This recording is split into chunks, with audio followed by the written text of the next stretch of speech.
Nah, mohon maaf tadi kepotong. Nah, ini untuk tembaga contohnya seperti ini, terus serat optik seperti ini, nirkabel seperti ini.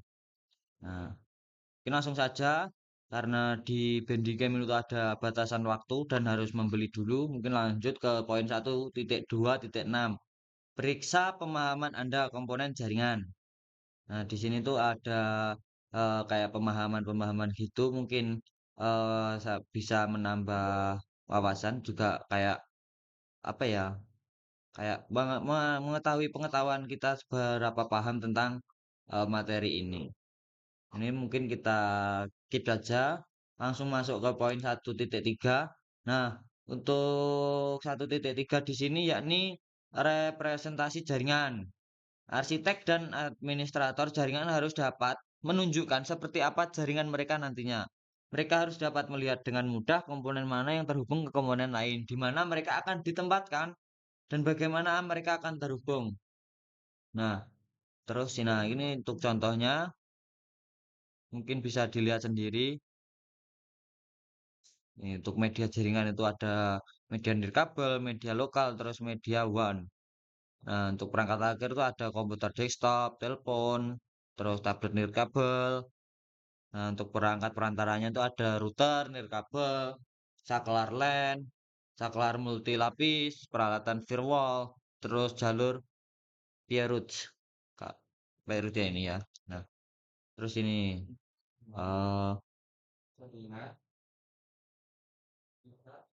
nah, ini terminologi khusus digunakan untuk menggambarkan bagaimana masing-masing perangkat dan media terhubung satu sama lain. Nah, ini kartu antarmuka atau NIC. NIC secara fisik menghubungkan perangkat ke akhir ke jaringan. Terus port fisik konektor atau outlet pada jaringan tempat media terhubung ke perangkat akhir atau perangkat jaringan lainnya. Terus antarmuka port khusus pada perangkat jaringan yang terhubung individual karena router menghubungkan jaringan. Port pada router disebut sebagai antarmuka jaringan. Nah, langsung ke poin diagram topologi. Diagram topologi merupakan dokumentasi wajib bagi siapapun yang bekerja dengan jaringan. Diagram ini menyediakan peta visual tentang bagaimana jaringan terhubung. Terus ada dua jenis diagram tipologi, yakni fisik dan logis. Nah, untuk fisik itu seperti ini. Fisik menggambarkan lokasi fisik perangkat, perantara, dan pemasangan kabel seperti yang ditunjukkan pada gambar. Nah, untuk fisik itu seperti ini. Nah, berikutnya yakni ada logik. Logik ini menggambarkan perangkat port dan skema pengalamatan jaringan seperti yang ditunjukkan pada gambar. Nah, ini seperti ini untuk tipologi yang logik. Terus mungkin langsung saja karena guna mempersingkat waktu. Ini guna pada poin 1.3.3 ini, yakni seperti tadi ada pertanyaan dan bisa dijawab. Mungkin kita langsung next saja guna mempersingkat waktu.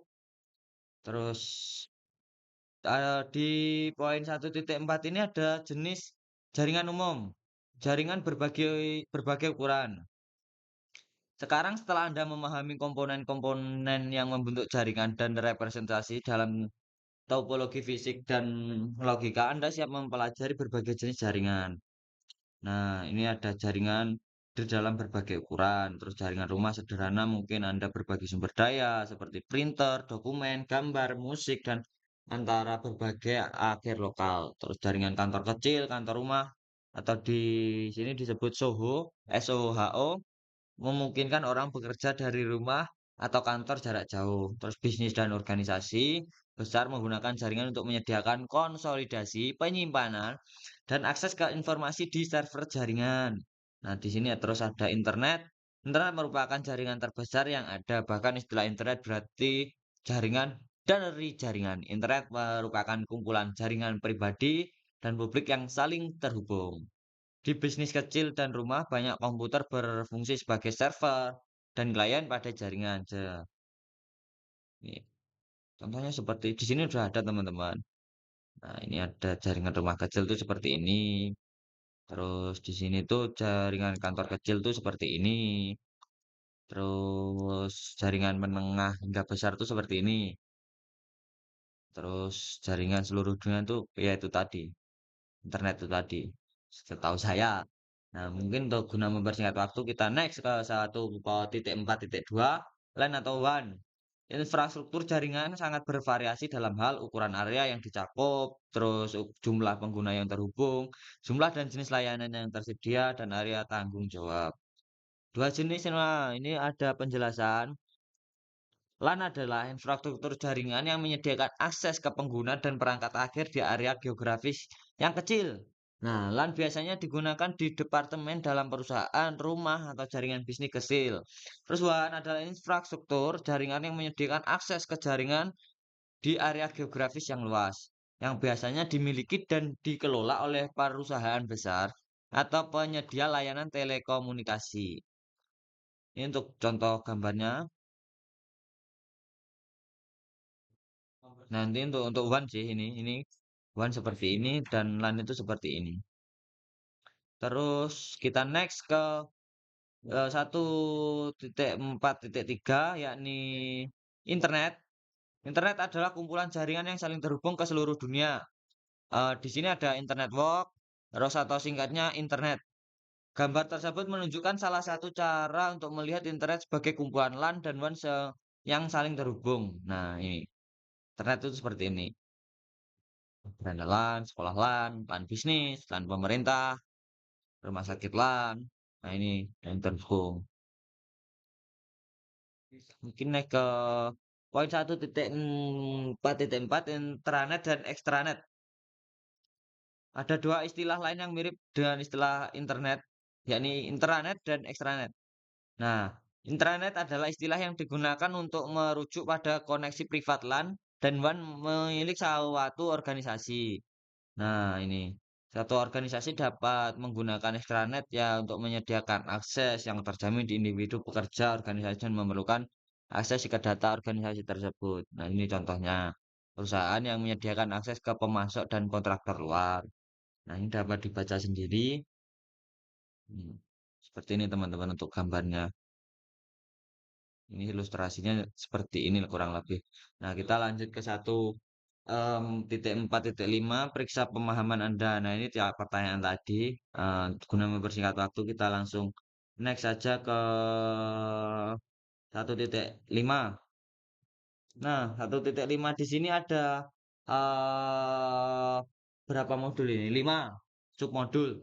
Nah, untuk poin ke satu yakni 1.5.1 teknologi akses internet. Nah,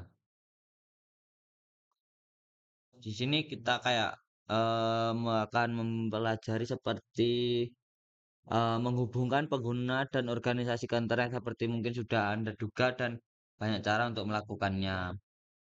Guna rumahan, bekerja jarak jauh, kantor kecil, internet, dan koneksi. Nah, ini kita langsung lanjut aja. Koneksi internet rumah dan kantor kecil. Gambar berikut mengilustrasikan opsi koneksi umum untuk pengguna kantor kecil dan kantor rumah. Nih, ilustrasinya seperti ini, teman-teman. Nah, ini ada apa ini ada kabel DSL, seluler, satelit, telepon, dial-up.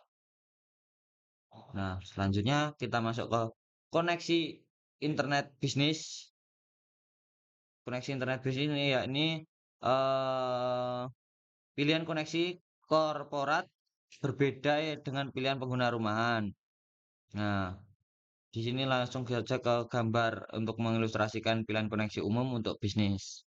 Nah, ini ilustrasinya seperti ini. Di sini ada perangkat de dedicated licensed line, terus metro internet, DSL bisnis, terus satelit. Terus kita masuk ke poin 1.5.4 jaringan konvergen. Jaringan terpisah tradisional. Bayangkan sebuah sekolah yang dibangun 30 tahun lalu. Saat itu beberapa ruangan kelas mungkin kita langsung saja soalnya ini kayak cerita. Nah, ini untuk ilustrasinya seperti ini.